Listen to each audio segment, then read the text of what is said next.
Yo, what's up sa inyo guys? At ngayong araw nga pala, ito na nga po pala yung part 2 ng video namin dito sa Luciana, Laguna.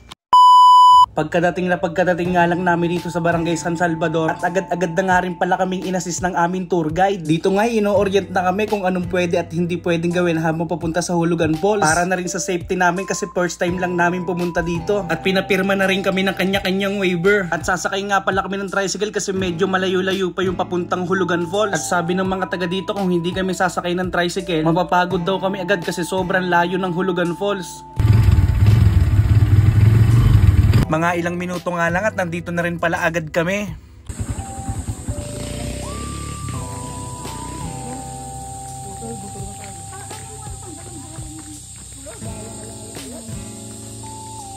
Yun, lalakad kami doon papunta sa falls.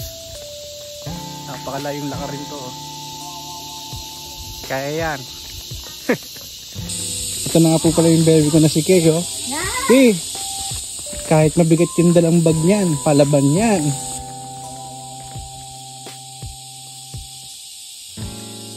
Hi guys, ito na. Simula na ng unang falls namin. Bali, 3 falls pala yung pupuntahan namin. Teka lang, medyo kakaiba yung daan.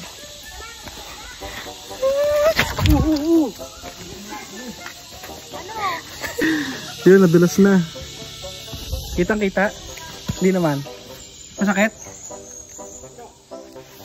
Nadulas siya.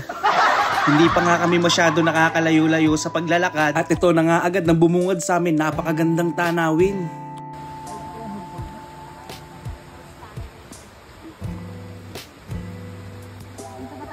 Grabe na yung pawis ko. Kukunti pa lang ilalakad namin. Grabe na yung pawis.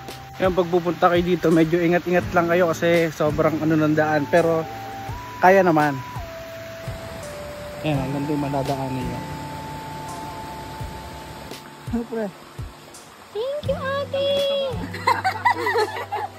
Ang bait nga ng tour guide namin na si ate, talagang pinagpitas pa kami ng prutas. Hindi ko nga alam kung anong tawag doon pero safe naman daw kainin. At sa ilang minuto nga namin paglalakad at nakakita na rin kami ng literal na ilog. At sabi ng tour guide namin na si ate, malayo-layo pa daw yung Hulugan Falls. At bali 3 falls pala yung madadaanan namin bago namin marating yung Hulugan Falls. Pero okay lang kahit nakakapagod kasi alam ko namang magiging sulit tong lakad namin na to. At masisilayan din namin ang kagandahan ng Hulugan Falls. Kita-kits sa part 3. Peace!